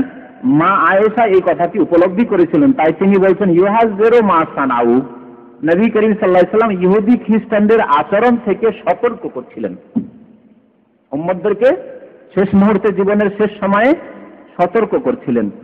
লাউলা যালিকা উবরিজা কবরুহু, যদি এই আশঙ্কা, ইহুদি খ্রিস্টানদের এই শিরকি আচরণ মুসলিমদের মধ্যে ঢুকে যেতে পারে, এই আশঙ্কা না থাকতো, তাহলে নবী সাল্লাল্লাহু আলাইহি ওয়াসাল্লামের কবরকে আমার ঘরে করা হতো না, খোলা জায়গাতে কবর তাঁর করা হতো। লাউলা যালিকা, এই আশঙ্কা যদি না থাকতো, উবরিজা কবরুহু, তাহলে নবী সাল্লাল্লাহু আলাইহি ওয়াসাল্লামের কবরকে কি করা হতো? খোলা জায়গায় রাখা হতো। উবরিজা মানে প্রকাশ্য জায়গাতে তার কবরকে মানে সেখানে দাফন করা হতো। কিন্তু এই আশঙ্কার কারণে নবী করিম সাল্লাল্লাহু আলাইহি ওয়াসাল্লামের কবরকে ঘরে রাখা হয়েছে। কার ঘরে? মা আয়েশার ঘরে না মসজিদে? বিদাতিরা কিন্তু এখানে ধোঁকা দেওয়ার চেষ্টা করে, দেখো তো মদিনাতে যদি মসজিদে কবর না দেওয়া যাবে, আপনারা সমালোচনা করেন যে নিজামুদ্দিন হলে ওখানে এই যে চিল্লাওয়ালা ভাইয়েরা ওখানে কবর মসজিদে দিয়ে রেখেছে, দেখুন তো মদিনা মসজিদের মধ্যে কবর, এটা ধোঁকাবাজি তাদের। যারা মসজিদে কবর দিয়ে থাকে, শিরকি কাজ করে থাকে, তারা ধোঁকা দিতে চায় মুসলিম জাতিকে, সাধারণ মানুষদেরকে। সাবধান তাদের ধোঁকা থেকে। নবী সাল্লাল্লাহু আলাইহি ওয়াসাল্লামের কবর না মসজিদে হয়েছে, না তার উপরে মসজিদ কায়েম হয়েছে। দুই ভাবে এই শিরকের আড্ডা কায়েম হয়েছে, আগে বলেছি কিভাবে। হয় কবর দেওয়া হয়েছে আগে, তারপরে তার উপরে মসজিদ নির্মাণ হয়েছে, ঠিক না? আর না হলে মসজিদ ছিল আর মসজিদে কবর দেওয়া হয়েছে। নবী সাল্লাল্লাহু আলাইহি ওয়াসাল্লামের কবরের ক্ষেত্রে দুটোর একটিও হয়নি, ভালো করে বুঝেন। হয়েছে নবী সাল্লাল্লাহু আলাইহি ওয়াসাল্লামের কবর দেওয়া হয়েছে কোথায়? মসজিদে নয়, মা আয়েশার ঘরে। তারপর মা আয়েশার ঘরে কোনোদিন নামাজ হয়েছে? পরে যদি নামাজ আরম্ভ হয়ে যেত সেই ঘরে, মানে ঘরটাকে ভেঙে ফেলে দেওয়া হয়তো, তারপরে একাকার হয়ে গিয়ে নামাজ আরম্ভ হয়ে যেত, তাহলে বলতাম যে কবরে লোকেরা নামাজ পড়া শুরু করে দিয়েছিল, তাও হয়নি। তাহলে দুইভাবে যে শিরক শুরু করেছে এই কবর পূজারীরা, দুইয়ের কোনোটি হয়নি নবী করিম সাল্লাল্লাহু আলাইহি ওয়াসাল্লামের কবরের সাথে। সেটি সবসময় একটি ঘরে সুরক্ষিত আছে। যে গম্বুজটি পরে করেছে, অনেক পরে হয়েছে, সাহাবায়ে কেরাম তাবেঈনদের জামানায় হয়নি, পরে কোন এক বাদশা করেছে, যেটা করেছে তার নিজের ব্যক্তিগত মতে, যে এটা ঘর, মসজিদ মনে করে না, সেটা ঘরের উপরে আমি ঘর তো এমনি ছিল তখন, সে খজুর পাতা দিয়ে ঘর ছিল, সেটাকে সে গম্বুজের আকারে করেছে। সেটা যেমনই হোক না কেন, সে কোন একটি বাদশার সেটি কর্ম। তো কথা হচ্ছে যে এই আশঙ্কা যদি না থাকতো, মা আয়েশা বলছেন যে নবী সাল্লাল্লাহু আলাইহি ওয়াসাল্লামের কবরের উপরেও মসজিদ বানিয়ে নিতে পারে কেউ, তাহলে খোলা জায়গাতে নবী সাল্লাল্লাহু আলাইহি ওয়াসাল্লামকে দাফন করা হতো। এই আশঙ্কার কারণে আমার ঘরে তাকে দাফন করা হয়েছে। উবরিজা কবরুহু গায়রা আন্নাহু খুশিয়া আন ইত্তাখাযা মসজিদান, তবে হয়েছে কি যে আশঙ্কা, খাসিয়া মানে আশঙ্কা করা হয়েছে যে নবী সাল্লাল্লাহু আলাইহি ওয়াসাল্লামের কবরকে সেজদার জায়গায় পরিণত না করে দিয়ে ইহুদি নাসারাদের মতো পরবর্তীকালের মুসলমানরা, যার কারণে নবী সাল্লাল্লাহু আলাইহি ওয়াসাল্লামের কবরকে আমার ঘরেই রাখা হয়েছে। বুঝতে পারছেন? তো হাদিস দ্বারা যেটা আসল মাসলা, যে ইহুদি নাসারাদের লানত হয়েছে যে তারা তাদের নবীদের কবরকে সেজদার জায়গায় পরিণত করেছে। নবী সাল্লাল্লাহু আলাইহি ওয়াসাল্লামের কবর সম্পর্কে যে বিদাতীরা ধোঁকা দিয়ে থাকে তা তাদের সে মিথ্যা রটনা মাত্র। নবী সাল্লাল্লাহু আলাইহি ওয়াসাল্লামের কবর সবাই মা আয়েশার ঘরে, যেই ঘরে মা আয়েশা থাকতেন, যেই ঘরে নবী সাল্লাল্লাহু আলাইহি ওয়াসাল্লামের যখন পালা আসতো, 9টি বিবির পালা, গোটা সপ্তাহ 9 দিন পরে একদিন এসে মা আয়েশার ঘরে থাকতেন, সেখানে শেষ জামানে ইন্তেকাল হয়েছিল। আর নবী সাল্লাল্লাহু আলাইহি ওয়াসাল্লাম সম্পর্কে একটি হাদিস তিনি বলে গেছিলেন যে কোনো নবী যখন ইন্তেকাল হয়, যেই জায়গায় ইন্তেকাল হয় সেই জায়গাতেই দাফন করতে হয়। সুতরাং যেই জায়গায় তিনি শুয়ে রূহ কবজ হয়েছিল নবী করিম সাল্লাল্লাহু আলাইহি ওয়াসাল্লামের, সেই জায়গাতেই কবর খোদাই করে সেখানেই দাফন করা হয়েছে। মনে রাখবেন, সরানো হয়নি, তার মোবারক দেহকে সরানো হয়নি, সেখানে দাফন করা হয়েছে। আর একটি মজার কথা আপনাকে বলবো, যে বলেছি যে নবী সাল্লাল্লাহু আলাইহি ওয়াসাল্লামের কবরকে যে রাউজা বলে আমাদের দেশে বক্তারা বলে না, এই হাদিসে মা আয়েশা কি বললেন? লাউলা যালিকা উবরিজা কবরুহু, যদি এই আশঙ্কা না থাকতো তাহলে তার কবরকে খোলা জায়গাতে রাখা হতো, মানে খোলা জায়গায় তাকে কবর দেওয়া হতো। উবরিজা কবরুহু, যদি রাউজা বলাই শরীয়ত সম্মত হতো, মা আয়েশার চাইতে বেশি কেউ দিন সম্পর্কে জ্ঞান রাখে, যাকে সিদ্দিকা বিনতে সিদ্দিক এবং মহিলাদের মধ্যে সবচেয়ে বেশি আলেমা ফাকিহা বলা হয়েছে মা আয়েশাকে, এবং মা আয়েশাকে এই জন্য বেশি ভালোবাসতেন, নবী সাল্লাল্লাহু আলাইহি ওয়াসাল্লাম সবচেয়ে বেশি জ্ঞানবতী ছিলেন তিনি দিন ইসলাম সম্পর্কে। পুরুষ লোকেরা পর্দার আড়াল থেকে তার কাছ থেকে হাদিস শিখতো, নবী সাল্লাল্লাহু আলাইহি ওয়াসাল্লাম ইন্তেকালের পরে সাহাবায়ে কেরাম তাবেঈনরা পর্দার আড়াল থেকে শিক্ষা দিতেন। তিনি এত বড় আলেমা ফাকিহা ছিলেন, তিনি কবরহু বলছেন, এই কথা তো বললেন আল্লাহ যালিকা লাউবরিজা রাউজাতুহু বললেন। তাহলে আমাদের দেশের বক্তাদের কথায় ধোঁকা খাবেন না। এক শ্রেণীর লোকেরা, বড় বড় বক্তা, আমাদের দেশের নামে তো বড় বক্তা, কিন্তু জানি না কোরআন হাদিসের কতটা তাদের দখল আছে, যে এগুলো কি খেয়াল করেন না তারা? আল্লাহ তাদেরকে হেদায়েত করেন যে কোরআন হাদিস বোঝার জন্য, তাদেরকে তৌফিক দান করেন। কিভাবে জনসাধারণ গুমরাহ হচ্ছে যে নবী পাকের রওজা আর পীরদের মাজার আর সাধারণ মিসকিনদের কবর, হ্যাঁ, সাধারণ গরিব মিসকিনদের কবর আর পীরদের মাজার, নবীর কবরকে রওজা।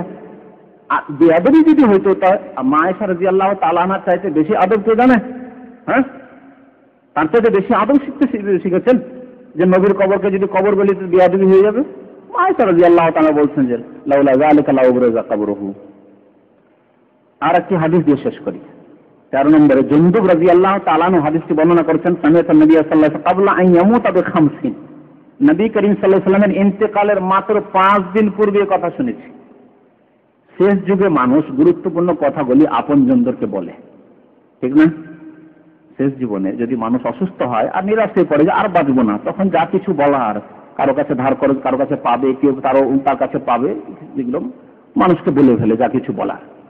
নবী করিম সাল্লাল্লাহু আলাইহি ওয়াসাল্লাম যেহেতু উম্মতের জন্য তিনি রাহবার ছিলেন, হাদি ছিলেন, পথ প্রদর্শক ছিলেন, যেখানে যেখানে দেখতেন যেন সতর্ক করা প্রয়োজন রয়েছে, সাবধান করা প্রয়োজন রয়েছে, নবী করিম শেষ জামানে বলেছেন, নামাজের কথা বলেছেন, মানে দাস-দাসীদের হকের কথা বলেছেন, তারপরে এই তাওহীদের কথা, শিরকের কথা, শিরক থেকে সতর্ক করেছেন, কবর মাজার এইসব যে পূজা শুরু হবে ভবিষ্যতে, শিরকে লিপ্ত হবে এই মুসলিম জাতির এক শ্রেণীর লোকেরা, সতর্ক করেছেন এইসব আচরণ থেকে। তাই মাত্র ইন্তেকালের 5 দিন পূর্বে হযরত জুনদুব বলছেন যে আমি আল্লাহ রাসূলের কাছ থেকে শুনেছি, ওয়া হুয়া ইয়াকুল, তিনি বলছিলেন, ইন্নী আবরাউ ইলাল্লাহ আন ইয়াকুনা লি মিনকুম খালিল, আমি ঘোষণা করছি যে আমার কোনো খালিল, অন্তরঙ্গ বন্ধু আল্লাহ ছাড়া নেই। আমি সম্পর্ক ছেদের ঘোষণা করছি যে কারো সাথে আমার অন্তরঙ্গ বন্ধুত্ব থাকে, খালিল আমার কেউ নেই আল্লাহ ছাড়া। ফাইনাল্লাহ তাআলা কাদ ইত্তাখাযানি খালিলা কামা ইত্তাখাযা ইব্রাহিমা খালিলা, আল্লাহ আমাকে খালিল, অন্তরঙ্গ বন্ধু হিসাবে গ্রহণ করেছেন, যেমন ইব্রাহিম আলাইহিস সালামকে অন্তরঙ্গ বন্ধু হিসাবে গ্রহণ করেছেন। মুসলিম শরীফের হাদিস, ওয়ালাউ কুনতু মুত্তাখিযান মিন উম্মতি খালিলান লাত্তাখাযতু আবু বকরিন খালিলান, আমার উম্মতের কাউকে যদি অন্তরঙ্গ বন্ধু হিসাবে আমি গ্রহণ করতাম, তাহলে আবু বকরকে আমি অন্তরঙ্গ বন্ধু হিসাবে গ্রহণ করতাম। আলা ওয়া ইন্না মান কানা ক্বাবলাকুম কানু ইয়াত্তাখিযুনা কুবুর আনবিয়াহিম ওয়া সালিহিহিম মাসাজিদা আলা ফালা তাত্তাখিযুল কুবুরা মাসাজিদা। অত্যন্ত গুরুত্বপূর্ণ হাদিস, মনে রেখো, ইন্না মান কানা ক্বাবলাকুম, তোমাদের পূর্বে যে সব জাতি ছিল, আমাদের পূর্বে কোন জাতি ছিল? ইহুদি খ্রিস্টান। ইহুদি খ্রিস্টান যারা পৃথিবীতে আছে, অন্য জাতিগুলো নেই, শেষ হয়ে গেছে। তো ইহুদি খ্রিস্টানরা কানু ইয়াত্তাখিযুনা কুবুরা আনবিয়াহিম ওয়া সালিহিহিম মাসাজিদা, তারা তাদের নবীদের এবং আরেকটি শব্দ এখানে বাড়ানো যায় সালেহীন, মানে সব ব্যক্তিদের, ওলিয়া উলিয়াদের, আমাদের ভাষায় নবী এবং ওলি, নবী এবং ওলি আউলিয়াদের কবরগুলিকে তারা সিজদার স্থানে পরিণত করেছিল। আল্লাহ শুনে রাখো, ফালা তাত্তাখিযুল কুবুরা মাসাজিদা, তোমরা কবরকে সিজদার স্থানে পরিণত করবে না, মসজিদ বানাবে না। ইন্নী আনহাকুম আন যালিকা, আমি তোমাদেরকে এইরকম আচরণ থেকে নিষেধ করছি, সতর্ক করছি। খবরদার তোমরা কবরকে মসজিদে পরিণত করবে না, না কবরে সেজদা করবে, কবরকে সামনে করে সেজদা করবে, না কবরস্থানে সেজদা করবে, না আল্লাহকে, না কবরওয়ালাকে, আর না মসজিদের মধ্যে কবর দেবে, কোনোভাবেই না। মুসলিম শরীফের হাদিস। সময় আছে? সময় থাকলে আর দু একটা হাদিস বলি। দু একটা হাদিস জরুরি। প্রশ্নের জবাব এক একদিন দিয়ে দেবো, তবে এই বিষয়ের উপরে হাদিসগুলি জরুরি। আবু ওবায়দা ইবনুল জাররাহ কথা জানেন কিনা আপনারা? আবু ওবায়দা কে বলতে পারেন? আশরা মুবাশশারা, 10 জন লোককে একটি হাদিস আল্লাহ রাসূল জান্নাতের সুসংবাদ দিয়েছে, তাদের মধ্যে একজন আবু ওবায়দা। এবং এই আবু ওবায়দা রাদিয়াল্লাহু তাআলা আনহুর মাধ্যমে রোম সাম্রাজ্যকে আল্লাহ রাব্বুল আলামিন মুসলমানদের হাতে দিয়েছিলেন। তিনি কমান্ডার ছিলেন শাম দেশে।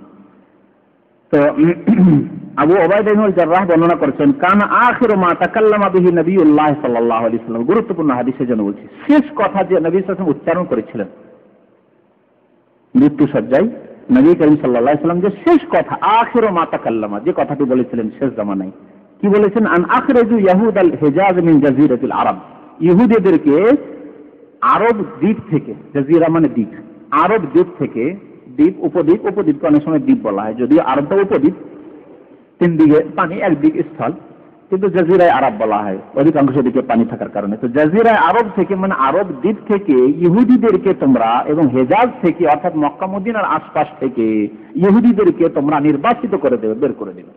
ইহুদিদেরকে মক্কা মদিনার আশেপাশে এবং আরব উপদ্বীপে রাখবে না।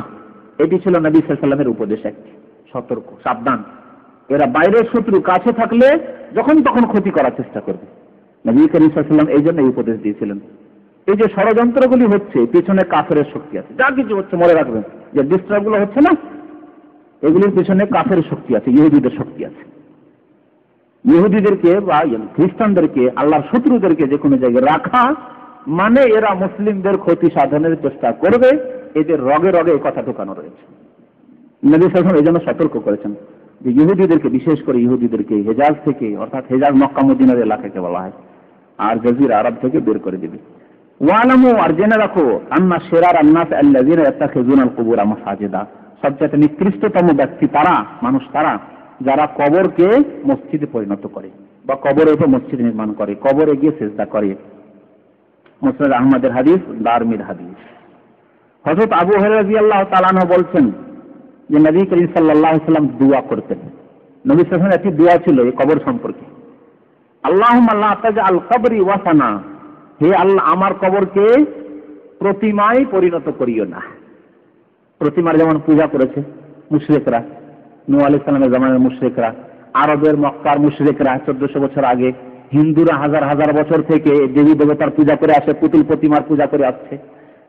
গায়রুল্লাহর পূজাকে ওয়াসান বলা হয়, আল্লাহ ছাড়া অন্য দেবীর পূজা, পুতুল প্রতিমা পূজা, একে বলা হয়েছে ওয়াসান। হে আল্লাহ আমার কবরকে পুতুল প্রতিমায় পরিণত করিও না, মানে পুতুল প্রতিমার যেমন পূজা হয়েছে আমার কবরে যাতে করে পূজা না হয়, আমার কবরে যাতে সেজদা না হয়। নবী সাল্লাল্লাহু আলাইহি ওয়াসাল্লাম দোয়া করেছেন। তারপরে কি বলেছেন? লান আল্লাহু কওমান, সেসব জাতির উপর আল্লাহর লানত। এতক্ষণ তো ইহুদি নাসারাদের কথা শুনছিলেন, আমাদের কবর পূজারী ভাইয়েরা, পীর পূজারী ভাইয়েরা বলতে পারে, আরে লানত তো আছে ইহুদি নাসারাদের উপর, হ্যাঁ ইহুদি খ্রিস্টানদের উপর লানত আছে, আমাদের মুসলমানদের উপর কোথায় লানত? আমরা যদি শাহজালালে গিয়ে সেজদা করলাম, আটরসি মাইজবান্ডারকে সেজদা করলাম, আজমিরে গিয়ে সেজদা করলাম, ফুরফুরায় গিয়ে সেজদা করলাম, বড় পীর গৌসুল আজমের বাগদাদ শরীফে গিয়ে সেজদা করলাম, তো আমাদের উপর কোথায় লানত? লানত আছে ইহুদি খ্রিস্টানদের উপর। কোন জাতির উপর আর লানত হয় না, সেই জাতির কুকর্মের কারণে লানত হয়, অভিশাপ হয়। আল্লাহর যে গজব হয় চেহারা মুখ দেখে দেখে হয় না, কাজকর্ম দেখে। হাদিসে কি আছে? ইন্নাল্লাহা লা ইয়ানজুরু ইলা সুওয়ারিকুম ওয়ালা ইলা আজসাদিকুম ওয়ালাকিন ইয়ানজুরু ইলা কুলুবিকুম ওয়া আমালিকুম। মনে রাখবেন এই হাদিস। আল্লাহ তোমাদের আকৃতি দেখতে চান না, যে লোকটি দেখতে অত্যন্ত সুন্দর, হ্যাঁ লোকটির দাড়ি বেশ লম্বা, হ্যাঁ লোকটির নাক বেশ উঁচু, লোকটি বেশ মোটাসোটা, এটাকে দেখতে চান আল্লাহ? তোমাদের আকৃতি দেখতে চান না, ওয়ালা এলা আজসা দেখো, তোমাদের জাসাদ দেহ দেখতে চান না, বেশ লম্বা একেবারে পাঠান, এও দেখতে চান না। ওয়ালাকিন ইয়ানজুরু ইলা কুলুবিকুম ওয়া আমালিকুম, তবে আল্লাহ কি দেখতে চান? তোমাদের অন্তর, আর কি দেখেন? আমল কর্ম। তাই ইহুদি খ্রিস্টানদের মতো যদি কর্ম আপনারও থাকে আর আপনি জাতিতে মুসলিম, তো আপনার তো লানত হবে না? জি, তাই শোনেন, এখানে ইহুদি নাসারাদের কথা বলা হয়নি, জাতি বলা হয়েছে। নবী সাল্লাল্লাহু আলাইহি ওয়াসাল্লাম দোয়া করলেন যে আল্লাহ আমার কবরকে পূজার জায়গা বানিয়ে দিও না, পুতুল প্রতিমার মতো, যাতে করে আমার কবরের সেজদা শুরু না হয়। লানাল্লাহু কওমান, ওই জাতির ওপর আল্লাহর লানত রয়েছে, অভিশাপ রয়েছে, আল্লাহর রহমত থেকে বঞ্চিত তারা, ওই জাতিরা ইত্তাখাযু কুবুরা আমবিয়াইহিম মাসাজিদা, যারা নিজেদের নবীদের কবরকে সেজদার স্থানে পরিণত করেছে। এছাড়াও বেশ কিছু হাদিস রয়েছে, আশা করি এই এতটুকু ইনশাআল্লাহ 15টি হাদিস আপনাদের সামনে বয়ান করলাম এই কবরকে সেজদার জায়গায় পরিণত করা সম্পর্কে, বা কবরস্থানে নামাজ পড়া সম্পর্কে, বা মসজিদে কবর দেওয়া সম্পর্কে, বা এমন মসজিদে নামাজ পড়া সম্পর্কে যে মসজিদে কবর রয়েছে। আর আশা করি ইনশাআল্লাহ তাআলা এই বিষয়টি স্পষ্ট যে যেই মসজিদে কবর রয়েছে সেই মসজিদে নামাজ পড়া যাবে না, যদি আল্লাহর জন্য নামাজ, যেহেতু কবরস্থানে নামাজ পড়তে নিষেধ। যদি আল্লাহর জন্যই নামাজ পড়ছেন, আপনি ওই কবরওয়ালার জন্য, পীরের জন্য নামাজ পড়ছেন না, পীরের সন্তুষ্টির জন্য, তারপরেও যেই মসজিদে কবর রয়েছে সেই মসজিদে নামাজ পড়া হারাম। তাহলে এই মসজিদ সম্পর্কে কি করতে হবে? এই মসজিদ সম্পর্কে আপনাকে জানতে হবে, যারা মসজিদের কর্মকর্তা দায়িত্বশীল তাদেরকে জানতে হবে যে আগে কবর না আগে মসজিদ। এই মাসলা অনেক সময় আমাদের কাছে আসে, যেহেতু আমাদের দেশে অনেক মসজিদে এরকম কবর রয়েছে। মসজিদ যদি আগের হয়, কবর পরে, আগে থেকে মসজিদ ছিল, নামাজ পড়তো লোকেরা, পরে সেই মসজিদের বারান্দা বা মসজিদের এক সাইডে কবর দেওয়া হয়েছে, তাহলে কি করতে হবে? মসজিদ আগে থেকেই ছিল, কবর পরে দেওয়া হয়েছে, তাহলে আসল হচ্ছে মসজিদ আর কবর হচ্ছে পরের নকল। সুতরাং নকলকে, অর্থাৎ কবরকে সেখান থেকে সরিয়ে দিতে হবে, সেখান থেকে যা কিছু হাড় মাংস যা রয়েছে উঠিয়ে নিয়ে অন্য জায়গায় হেফাজতের সাথে, মুসলমানদের যেহেতু লাশ, মুসলমানদের মাইয়াতের হাড় হাড্ডি, সুতরাং তা অন্য জায়গায় নিয়ে গিয়ে দাফন করে দেন। না না, ওটা আপনার স্বার্থে, এটা আপনার, এটা দিনের স্বার্থে। যেহেতু এখানে আপনি আজকে যদি এই কাজটি না করেন, আগামী জেনারেশন শিরিক করতে পারে। এই 6টি কবর যদি এই দিল্লির নিজামুদ্দিনের মসজিদ থেকে না সরানো হয়, তো কে গ্যারান্টি দিতে পারবে যে 50 বছর পর, 100 বছর পর সেখানে শিরিক শুরু হবে? গ্যারান্টি দিতে পারবেন না। সুতরাং যাদেরকে আল্লাহ এরকম ক্ষমতা দিয়েছেন তাদের উচিত হবে মসজিদের মধ্যে কবর রয়েছে, সেই কবরের হাড়িকে উঠিয়ে নিয়ে অন্য জায়গায় দাফন করে দিবে, আর একবারে সেখান থেকে কবরের চিহ্নকে সাফ করে দেবে, নামাজ পড়া শুরু হবে তখন সেখানে। এই এক। আর দ্বিতীয় হচ্ছে যে কবর আগে থেকে ছিল, আর সেই কবরের উপরে মসজিদ নির্মাণ করে দেওয়া হয়েছে, তাহলে কবর আসল, মসজিদ হচ্ছে পরের। এখানে কি করতে হবে? কবর থাকবে আপন জায়গায়, যেহেতু কবরই আসল, মসজিদ ভেঙে ফেলে দিতে হবে। এটি মসজিদ আল্লাহর ইবাদতের জন্য নয়, সুতরাং মসজিদ ভেঙে দিয়ে অন্য জায়গায় মসজিদ তৈরি করতে হবে। আল্লাহ যাদেরকে ক্ষমতা দান করেছেন, এবং সর্বপ্রথম ক্ষমতা দান করেছেন নেতৃস্থানীয় ব্যক্তিকে, যাদেরকে আল্লাহ সেই দেশের নেতৃত্ব দান করেছেন, তাদের উপর ফরজ এইরকম শিরকের আড্ডাগুলিকে সাফ করে দেওয়া। আল্লাহ রাব্বুল আলামিন আমাদেরকে কোরআন সুন্নাহ বোঝার এবং তার বাস্তবায়নের তৌফিক যেন দান করেন। আল্লাহ রাব্বুল আলামিন আমাদেরকে তাওহীদ এবং শিরক সম্পর্কে জ্ঞান লাভের তৌফিক যেন দান করেন। আল্লাহ রাব্বুল আলামিন আমাদেরকে শিরক থেকে বেঁচে থাকার তৌফিক দান করেন। আল্লাহর একত্ববাদ তাওহীদকে প্রতিষ্ঠা করার জন্য তৌফিক দান করেন। আমিন। সাল্লাল্লাহু আলা নবিয়িনা মুহাম্মদ ওয়া আলা আলিহি ওয়া সাহবিহি আজমাইন। আগামী সপ্তাহে আপনাদের প্রশ্নেরই জবাব দিয়ে দেওয়া হবে শুধু।